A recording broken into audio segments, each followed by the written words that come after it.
Yeah, come on in. What about your life makes you the most happy? We just get to do the things that we enjoy. What was it that made you supercharge saving for retirement? Why wouldn't we save more to then give us more flexibility in the future? How can I live like a super saver? Be intentional with your spending and your saving, and then investing the longer term. Make our money work harder for us. We're building financial freedom and then using that financial freedom to design the life that we want.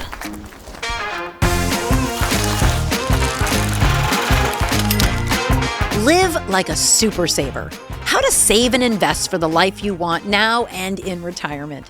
Hi, I'm Allie Downley, and this is Money Unscripted, a podcast from Fidelity.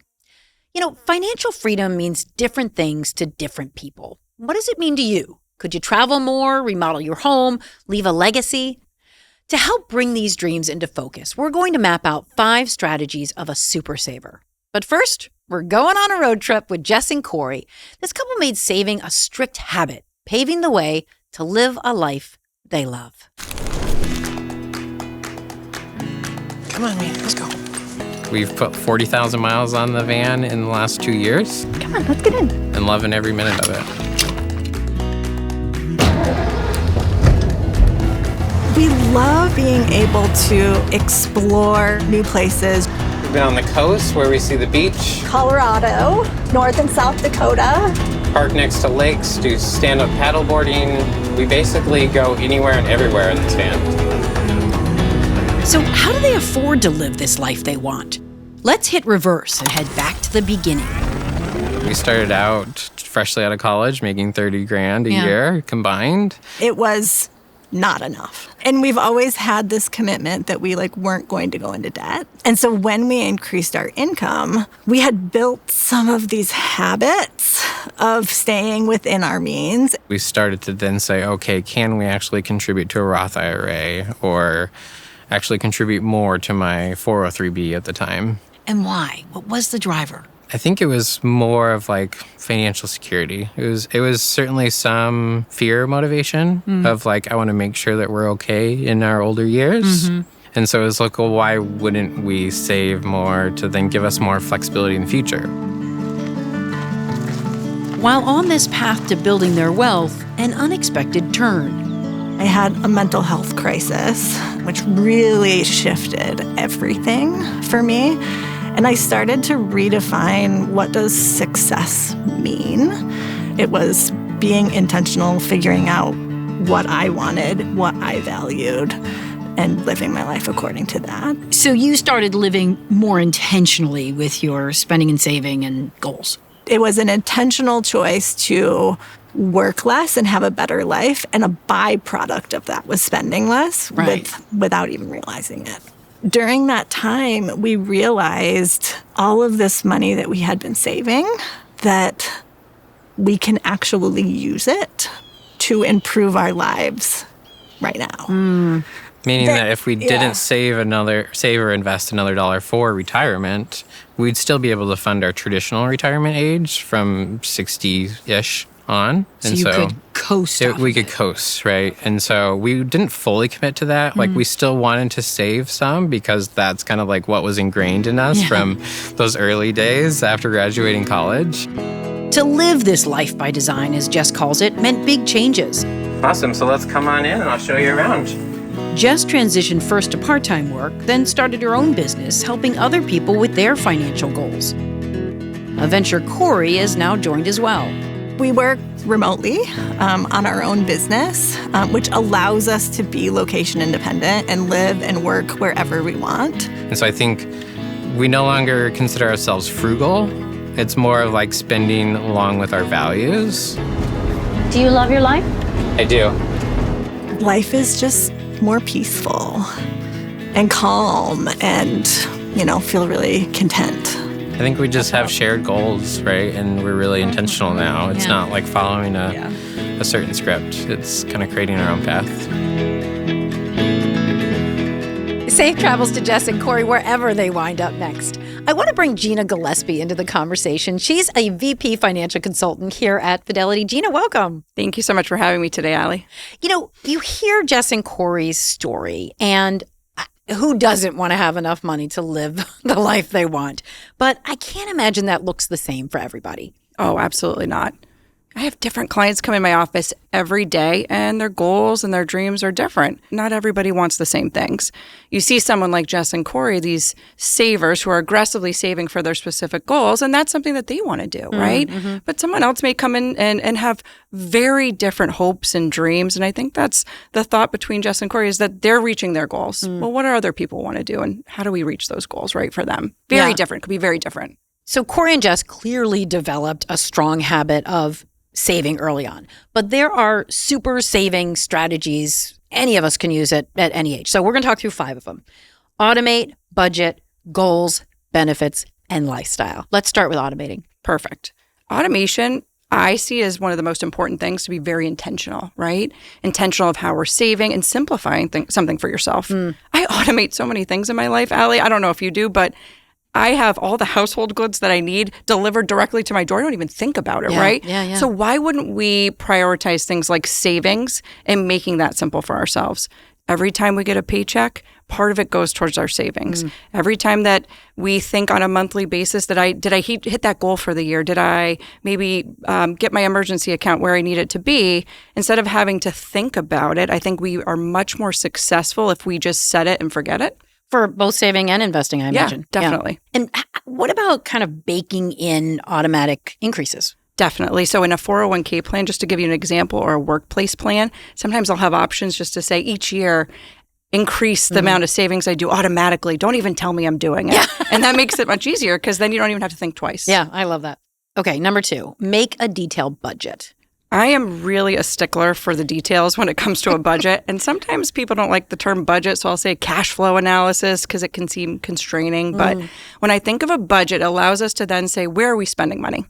Sometimes there's things on that list that are the essentials or the I have to pay for these things, I have to do's. Yeah. And then there's other discretionary items like maybe I went out to dinner how many times last month, right? So when we start to really look at where we're spending and we get into the details, we're able to really then see, is that really intentional? Is that what I meant to spend? When we're trying to figure out ways to save, right, better, sometimes looking at where we're spending first, we have a lot of control over that.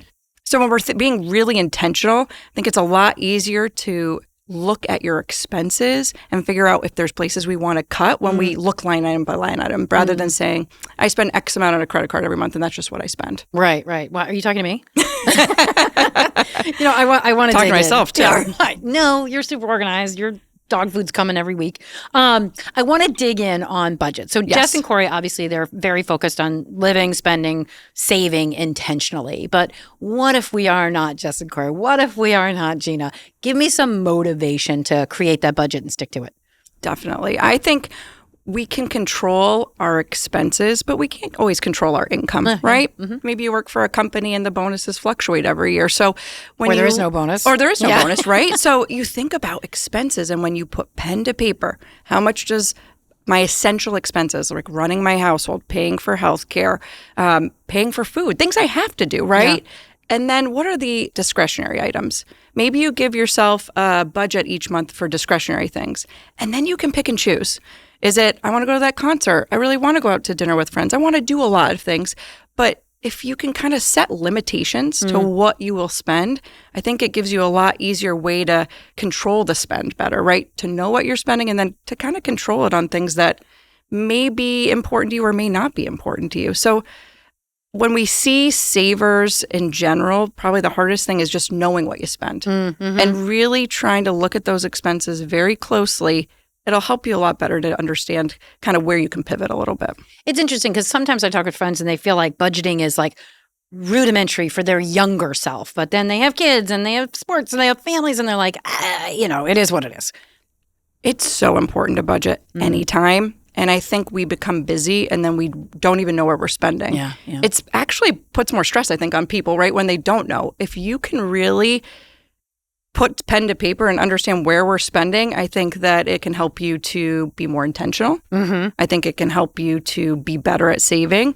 I think it also can help you to reach your goals or know where you stand. Yeah. I think sometimes people come in and I'll say, how much do you spend, right? And they don't know, and that's stressful. Yeah. That can be stressful. They just know that they bring in enough income, but they don't know what they spend. Right. They're covering it, but is that the best? Let's get to number 3 on the list, set goals. I mean, obviously we all have different goals. For a lot of us, it's we want to travel more. It might be buying your first home or a second one or retirement. Talk me through how I should be thinking about that. I think when we set goals, we can be much more intentional and motivated to save, not just saving to save, we are saving to hit a specific goal. Yeah. I think setting goals are the best way to then understand, like, what are things I want to accomplish, and then how can I achieve them? I like a couple little tricks to do. So let's say we have one account that's just our emergency account. Yep. We want to make sure that we have enough money there for just the things, just in case something happens. That 3 to 6 months. 3 to 6 months, yeah. Essentials. Lose my job, other things that may happen. What if your next goal is something shorter term, though? In the next couple of years, I'd love to go on a big bucket list trip. I'd love to have enough for a down payment on a summer home, right? Something really, really, as I think about it, something you really love to do, but it's kind of shorter term. Maybe we open an account, a different account. We put it in a money market, CD, something fixed that can't really fluctuate in value. And we see every month, hey, look at that account grow. After a couple of years, I can now do that thing that I'd like to do. And it's not commingled with all the other accounts. And we kind of know where we stand. Yeah. And then let's say there's other money that we have saved for longer term. So I always say saving and investing is different. Saving is there for us for the things that, shorter term. And then investing the longer term. Make our money work harder for us. Yeah. Make it grow for us over time. The longer term accounts. Number 4, taking advantage of available workplace benefits. Tell me what I should be looking out for here. Have you ever heard of company match? So companies may match a 401k plan, right? It's just like free money. So make sure that you see what your company contributes and do at least that as a minimum. One company might do 3%, another might do 7%. Right. Okay. What about other benefits that companies may have?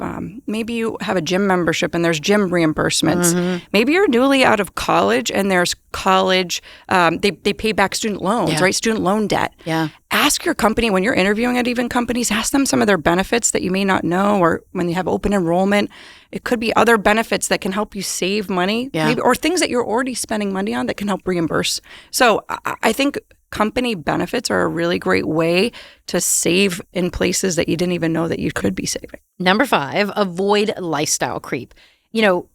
As we earn more, it gets easier to spend more. So talk to me about sticking to your budget and sticking to your goals, even if you're making more.